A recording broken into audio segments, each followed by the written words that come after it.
दोनों तरफ जंगी तैयारियों का हंगामा था। सलीबी अब के सुल्तान अय्यूबी को फैसला कुन शिकस्त देने का अज़्म किए हुए थे। सुल्तान अय्यूबी जख्म खूरदा था।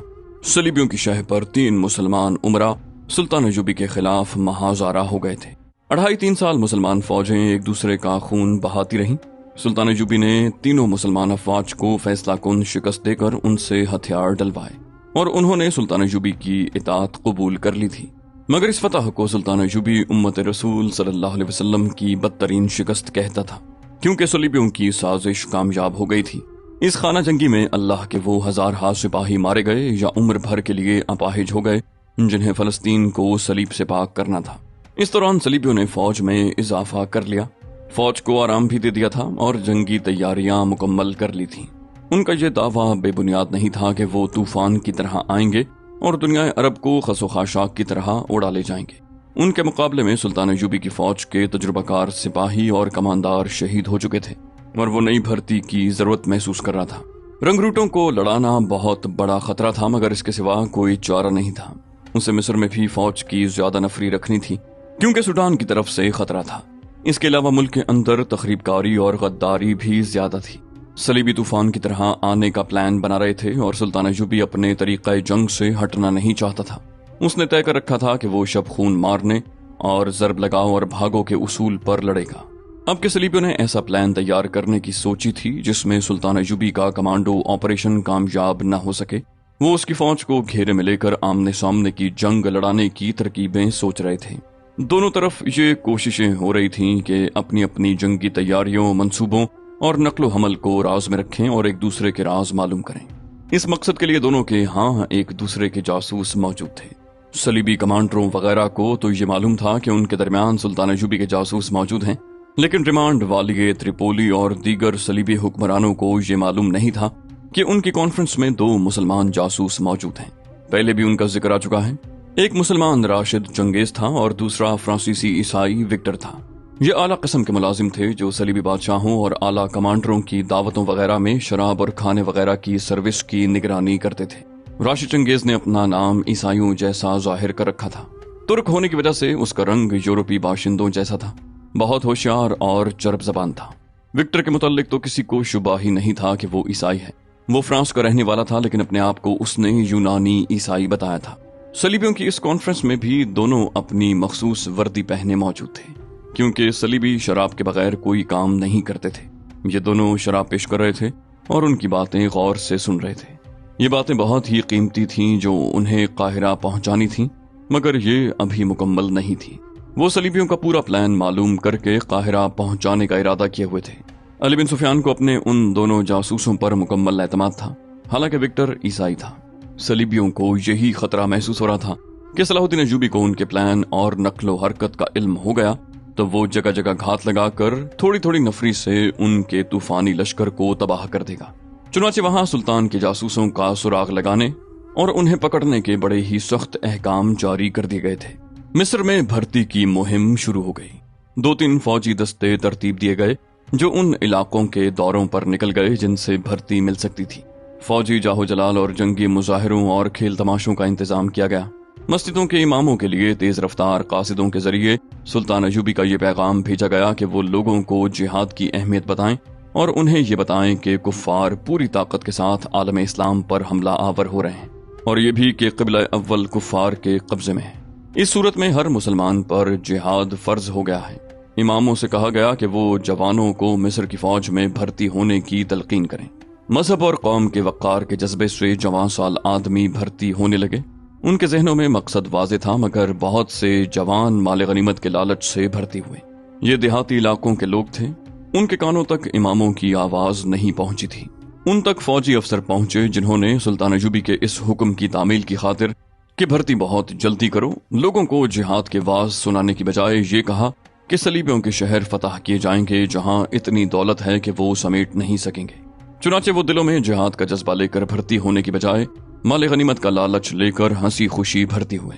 इन अनाड़ी और कम फहम फौजी अफसरों ने सुल्तान अय्यूबी की तवक्को के खिलाफ बेशुमार जवानों को भर्ती कर लिया, मगर उसे ये न बताया कि उन्होंने मकसद पूरा नहीं किया, हुक्म की तामील की है। मैदान जंग में जाकर ये सिपाही सुल्तान अय्यूबी के लिए बड़ा ही तकलीफ दे मसला बन गए। उधर त्रिपोली से कुछ दूर सलीबी फौज एक मैदान में इकट्ठी होने लगी। फलस्तीन के दूसरे मकबूजा शहरों में एलची भेज दिए गए कि वो सलीबी फौज को तैयार कर लें। त्रिपोली में सबसे ज्यादा सरगर्मी हुनैन के हुक्मरान रेनॉल्ट की थी। उसकी फौज खासी ज्यादा थी, जिसमें 250 नाइट थे। नाइट एक एजाज था जो गैर मामूली तौर पर ज़हीन, दलेर और क़यादत के माहिर फौजी अफसर को दिया जाता। उसे खास किस्म की ज़िर्रा बख्तर दी जाती और वो खुसूसी दस्तों का कमांडर होता। रेनॉल्ट को इंतकाम की आग परेशान किए हुए थी। 1174 ईस्वी के अवाइल में सलीबियों ने समंदर से सिकंदरिया पर हमला किया था, लेकिन सुल्तान अयूबी को अपने जासूसों के जरिए हमले की खबर कबल अज़ वक्त मिल गई थी। उसने हमले के इस्तकबाल का ऐसा बंदोबस्त कर रखा था कि सलीबियों का बहरी बेड़ा बुरी तरह तबाह हो गया और ये बेड़ा फौज को साहिल पर नहीं उतार सका था। इस हमले की दूसरी कड़ी खुश्की के रास्ते हमला करना था, जिसकी क़यादत रेनॉल्ट कर रहा था। चूंकि मुसलमान जासूस सलीबियों का पूरा प्लान ले आए थे, इसलिए खुश्की पर नूरुद्दीन जंगी ने अपनी फौज की घात लगा रखी थी। अकब और पहलुओं से भी हमलों का इंतजाम कर रखा था। रेनॉल्ट इस फंदे में आ गया। उसने बहुत हाथ पांव मारे, घात से निकलने की कोशिश की, मगर एक रात नूरुद्दीन जंगी के छापामारों ने रेनॉल्ट के हेडक्वार्टर पर शबखून मारा और रेनॉल्ट को पकड़ लिया। सलीबियों का न सिर्फ हमला नाकाम रहा, बल्कि उन्हें कमर तोड़ शिकस्त हुई। जानी और माली नुकसान के अलावा सबसे बड़ा नुकसान तो ये था कि उनका रेनॉल्ट जैसा जंगजू बादशाह कैदी हो गया। नूरुद्दीन जंगी के लिए ये बड़ा ही कीमती कैदी था। उसकी रिहाई के लिए वो सलीबियों से बड़ी ही कड़ी शराइत मनवाना चाहता था, मगर जिंदगी ने वफा न की। 2 माह बाद जंगी फौत हो गया। उसके आला हुकाम और सालारों ने जंगी के 11 साला बेटे अल मलिक अल सौले को सल्तनत की गद्दी पर बिठा दिया, क्योंकि उसे वो अपना कठपुतली बनाकर मनमानी करना चाहते थे। उन्होंने सुल्तान सलाहुद्दीन के खिलाफ महाज कायम कर लिया और उसे शिकस्त देने के लिए सलीबियों के साथ दोस्ती कर ली। इस दोस्ती का उन्होंने पहला मुआवजा ये दिया कि रेनॉल्ट जैसे कीमती कैदी को गैर मशरूत तौर पर रिहा कर दिया गया और उसके साथ दूसरे तमाम कैदियों को भी रिहा कर दिया। वहीं से सुल्तान अयूबी की मुसलसल मार का आराई अपने पीर उस्ताद और अजीज दोस्त नूरुद्दीन जंगी के बेटे से शुरू हो गई। दूसरे उमरा खिलाफत से आजाद हो गए और सब ने सुल्तान अयूबी के खिलाफ मुत्तहिदा महाज कायम कर लिया। इसका और जो नुकसान हुआ सो हुआ।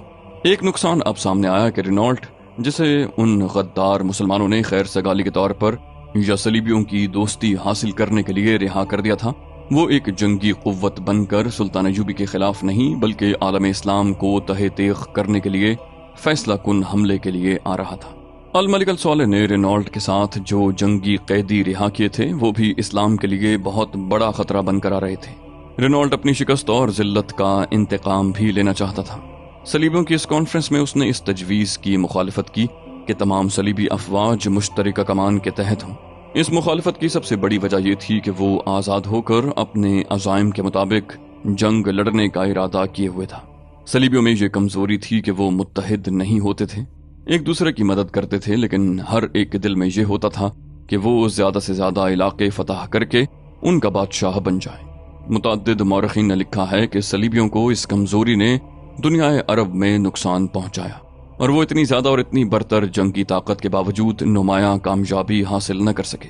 मौरखीन लिखते हैं कि सुल्तान अयूबी की सफ़ों में गद्दार न होते तो वो सलीबियों को दुनिया अरब से बेदखल करके यूरोप के लिए खतरा बन जाता। रिमांड ऑफ त्रिपोली ने कहा, अगर आप सलाहुद्दीन अयूबी को शिकस्त देना चाहते हैं तो हम सब अपनी अपनी फौज को मुश्तरका कमान के सुपुर्द कर देते हैं, वरना हम बिखर कर नाकाम भी हो सकते हैं। ये जरूरी नहीं कि हमले की क़यादत रेनॉल्ट की फौज करे, ये फैसला मुश्तरका कमान को करना चाहिए। रेनॉल्ट ने कहा, मैं आपसे अलग नहीं हूँ, लेकिन मैं किसी मुश्तरका कमान का पाबंद नहीं रहूंगा। मुझे अपनी शिकस्त का इंतकाम लेना है। नूरुद्दीन जंगी तो मर चुका है। मैं सलाहुद्दीन अयूबी को इसी तरह कैद में आप सबके सामने लाऊंगा जिस तरह जंगी मुझे कैद करके दमिश्क ले गया था, वरना तारीख हमेशा मुझ पर लानत भेजती रहेगी। मैं आपसे पूछता हूँ कि जिस वक्त जंगी ने मुझ पर शबखून मारकर मेरे दस्तों को बखेर दिया और उनसे हथियार डलवा लिए थे, उस वक्त आप में से किसने जंगी पर जवाबी हमला किया था? कौन मेरी मदद को पहुंचा? कोई नहीं। अब मुझे पाबंद न करें। मैंने इसी रोज के लिए फौज को तैयार किया था। मेरे इंतकाम का दिन आ गया है। मेरी फौज आपकी किसी भी फौज की राह में हायल नहीं होगी। जिसे भी मेरी मदद की जरूरत होगी उसे खतरा मोल लेकर भी मदद दूंगा, लेकिन मैं आप सबसे दरखास्त करता हूं कि मुझे पाबंद न करें। बाल्डविन ने कहा, नहीं करेंगे। हमारी आज की कॉन्फ्रेंस इब्तिदाई बातचीत तक महदूद रहेगी। इसमें हमने ये तय कर लिया है कि हमारी जमीन दोज कोशिशों से मुसलमानों की खाना जंगी ने उन्हें कमजोर कर दिया है और सलाहुद्दीन अय्यूबी इधर आने की बजाय मिस्र चला जाएगा। लिहाजा हमें बर्क रफ्तार और तूफानी किस्म का हमला करना है। हमने आज इस हमले का फैसला कर लिया है। अब 2-4 दिन हम सब फर्दन फर्दन सोच लें। हम में से जो भी गैर हाजिर हैं उन्हें भी बुला लें और एक दिन मुकर्रर करके हमले का प्लान तैयार कर लें। हमारी फौजें तैयार हैं। इस दौरान हरमन अपने शोबाए जासूसी को इतना ज्यादा सरगर्म कर दे कि जमीन की तहों में से भी सुल्तान सलाहुद्दीन अय्यूबी के जासूसों को निकाल कर कैद कर दे और यहाँ के मुसलमानों पर कड़ी नजर रखे। हर मुसलमान घराने और हर मुसलमान फर्द की रोजमर्रा हरकत को भी देखे। हमारी अफवाज का इज्तिमा यहीं शुरू हो गया है, जिसे छुपाया नहीं जा सकता। ये इंतजाम हरमन को करना है कि कोई आदमी या औरत इस जगह से बाहर जाए तो ये यकीन कर लिया जाए कि वो जासूस नहीं। हरमन ने कहा, ऐसा ही होगा। यहाँ से कोई परिंदा भी बाहर नहीं जाएगा। पहले सुनाया जा चुका है कि इस कॉन्फ्रेंस में शराब पिलाने वाले खादिमों, मर्दों और लड़कियों के निगरान और इंचार्ज 2 आदमी थे, जो सलीबियों की कॉन्फ्रेंसों और दावतों वगैरह में बड़ी दिलकश वर्दी में हाजिर रहते थे। ये एक काबिल एतमाद आदमी थे। उन्हें गहरी छानबीन के बाद मुलाजिम रखा गया था, मगर ये दोनों सुल्तान अय्यूबी के जासूस थे। इससे अंदाजा होता था कि वो किस कदर होशियार और ज़हीन थे, वरना हरमन जैसे उस्ताद जासूस और सुराग रसां की नजरों और अक्ल को धोखा देना मुमकिन नहीं था। दोनों खूबरू जवान और दराज़कद थे। विक्टर को अपना नाम बदलने की जरूरत नहीं थी क्योंकि वो था ही ईसाई। राशिद चंगेज जो तुर्क था, अपना नाम ईसाइयों जैसा रखे हुए था। ये दोनों इस कॉन्फ्रेंस में भी मौजूद थे। आधी रात के करीब कॉन्फ्रेंस बर्खास्त हुई और वो दोनों अपने कमरे में चले गए। विक्टर ने कहा, हम दोनों में से कोई भी नौकरी से गैर हाजिर नहीं हो सकता। ये खबर किसी और के जरिए काहिरा भेजनी पड़ेगी। ऐसा कौन हो सकता है? राशिद चंगेज ने कहा, इमाम से बात करेंगे, वही बेहतर जानता है कि कौन सा आदमी बेहतर है। काहिरा तक तेज रफ्तारी से पहुंचने के लिए किसी खास आदमी की जरूरत होगी, मगर उनका पूरा मंसूबा मालूम हो जाए तो काहिरा को इत्तला देंगे। अधूरी इत्तला पर सुल्तान अय्यूबी कोई गलत चाल न चल बैठे। विक्टर ने कहा, इमाम को इतनी सी इत्तला देना तो जरूरी है कि सलीबी बहुत बड़े हमले का फैसला कर चुके हैं, ताकि सुल्तान अपनी फौज को तैयार कर सके और अपने नुकसानात जल्दी जल्दी पूरे कर ले। और सुनो, जिस वक्त ये लोग हमले की बातें कर रहे थे तो मैंने तुम्हें देखा था। तुम शराब का प्याला रिमांड के आगे रखते रखते रुक गए थे और साफ पता चलता था कि तुम उनकी बातें गौर से सुन रहे हो। मैंने तुम्हारा चेहरा देखा था, उस पर मुझे नुमाया चमक नजर आई थी। मैं जानता हूं कि इतना कीमती राज मिल जाने से हैजान और खुशी की कैफियत पैदा हो जाती है, लेकिन तुम्हें ये नहीं भूलना चाहिए कि हरमन भी वहीं मौजूद होता है। हरमन अली बिन सुफियान के पाए का जासूस है। मैंने तुम्हें देखकर फौरन हरमन की तरफ देखा। मुझे शक होता है कि जैसे वो तुम्हें देख रहा था। मोहतात रहो मेरे भाई, हम दुश्मन के पेट में जिंदगी बसर कर रहे हैं। राशिद चंगेज ने कहा, हरमन के लिए हम अजनबी नहीं। हमारे मुताल्लिक वो शुकूक रफा कर चुका है, अब डरने की जरूरत नहीं। विक्टर ने कहा, डरने की नहीं, मोहतात होने की जरूरत है। तुमने आज वो हिदायत सुन ली हैं जो हरमन को मिली हैं। वो अब हर किसी को शक की निगाहों से देखेंगे। और अब तुम यूं करो, मस्जिद में चले जाओ, सब सो गए हैं। इमाम को बताओ कि आज सलीबियों ने क्या फैसला किया है।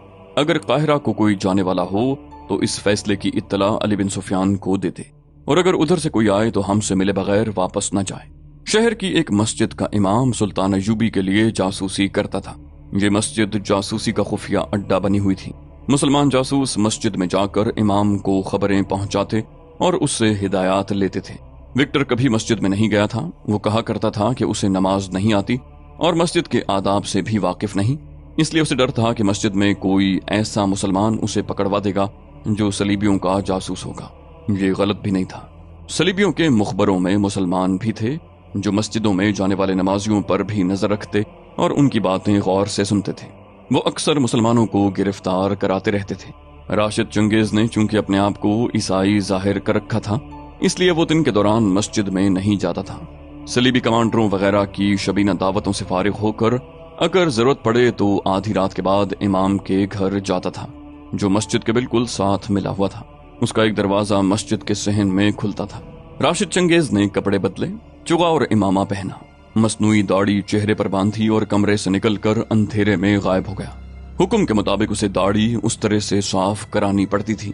अपने मिशन पर जाने के लिए उसने ऐसी मसनूई दाढ़ी बना रखी थी जो फौरन लगाई और उतारी जा सकती थी। उन दिनों वहां रात को भी रौनक रहती थी। रिमांड की अपनी फौज के अलावा रेनॉल्ट भी अपने बहुत से अफसरों के साथ वहां गया हुआ था। उसके चंद एक दस्ते भी थे। ये फौजी अफसर और दीगर सलीबी कमांडर रातें ऐशो इशरत में गुजारते थे। पेशेवर औरतों की चहल पहल लगी रहती। आला हुकाम की बीवियां और दाश्ता औरतें भी उनके साथ थीं। वहां ये भी पता नहीं चलता था कि कौन सी औरत किसकी बीवी है। औरतों की आर्जी और मुस्तकिल खरीदो फरोख्त भी होती रहती। राशिद चंगेज अपने कमरे से निकला तो उसे छुप कर जाने में बहुत दुश्वारी हुई। कमरों और खैमों के अंदर तो तूफान बदतमीजी बपा था ही, बाहर भी कहीं कहीं उसे कोई बदमस्त जोड़ा नजर आ जाता, जिससे बचकर उसे रास्ता बदलना पड़ता। आखिर वो खतरे के इलाके से निकल गया और शहर की गलियों में दाखिल हो गया। फिर वो मस्जिद के दरवाजे तक पहुंच गया। वो जब इधर उधर देखकर मस्जिद में दाखिल होने लगा तो उसने दबे दबे कदमों की आहट सुनी जो गली में उठी और मोड़ पर खामोश हो गई। राशिद चंगेज ने उस पर गौर किया, लेकिन ये समझकर अपने आप को तसल्ली दी कि कुत्ता होगा और ये आहट वहम भी हो सकती है। वो मस्जिद के सहन में गया और इमाम के दरवाजे पर मखसूस दस्तक दी। दरवाजा खुला। राशिद चंगेज अंदर चला गया और इमाम को सारी रिपोर्ट दे दी। चंगेज ने कहा, सलीबियों की ज्यादातर फौज यहाँ जमा होगी। ये रेनॉल्ट की फौज होगी। यहाँ की फौज तो पहले ही यहाँ मौजूद है। काहिरा तक इस फौज के कूच और अजाइम की इत्तला तो पहुंच ही जाएगी। अगर हम कोशिश करें तो इस फौज को कूच से पहले कुछ नुकसान भी पहुंचा सकते हैं और इसके कूच को इल्तिवा में डाल सकते हैं। इमाम ने कहा, तुम्हारा मतलब ये है कि छापामारों से कहा जाए कि वो फौज की रसद को नजर आतिश कर दें? मैं ये काम करा सकता हूँ, लेकिन कराऊंगा नहीं। तुमने ऐसे कई वाकयात सुने होंगे कि जिस मकबूजा शहर में हमारे छापामारों ने सलीबी फौज को नुकसान पहुंचाया, वहां के मुसलमान बाशिंदों के लिए जिंदगी दोजख से बदतर बना दी गई। घर घर तलाशी हुई, हमारी मस्तूरात की बेइज्जती हुई, हमारी जवान बेटियों को सलीबी पकड़ ले गए। कैद और कत्ल का जालिमाना सिलसिला शुरू हो गया। मैंने अपने कासिद के जरिए सुल्तान अयूबी तक ये मसला पहुंचाया था। सुल्तान मोहतरम ने मेरी तवक्को के बिल्कुल मुताबिक जवाब भेजा है। उन्होंने फरमाया है कि मुसलमान बाशिंदों की इज्जत, जान और माल की खातिर किसी शहर में खुफिया तबाहकारी न की जाए। दुश्मन की रसद को उसकी फौज के साथ आने दिया जाए। उसे मेरे छापामार मैदान जंग में नहीं आने देंगे। चंगेज ने कहा, मैं आपको मुकम्मल इत्तला 2-4 दिनों में दे सकूंगा। अब आप और ज्यादा मोहतात हो जाएं। यहाँ के सुराग रसां गैर मामूली तौर पर सरगर्म हो गए हैं। वो अब यहाँ के जानवरों और परिंदों को भी शक्की निगाहों से देखेंगे। ये तय करके कि एक आदमी को सुबह काहिरा रवाना कर देंगे, चंगेज मस्जिद से निकला। वो चोरी छुपे नहीं चल रहा था ताकि कोई शक न करे। वो गली का मोड़ मुड़ा तो उसे फिर किसी के कदमों की दबी दबी आहट सुनाई थी। उसने घूम कर देखा। गली तारीक थी, उसे कुछ भी नजर नहीं आया। अब के ये वहम नहीं था। वो आगे चल पड़ा। अपने ठिकाने के करीब जाकर उसने मसनूई दाढ़ी उतार कर कपड़ों में छुपा ली। उसके कपड़े ऐसे थे जो कोई शक पैदा नहीं करते थे, क्योंकि ऐसे कपड़े ईसाई भी पहनते थे।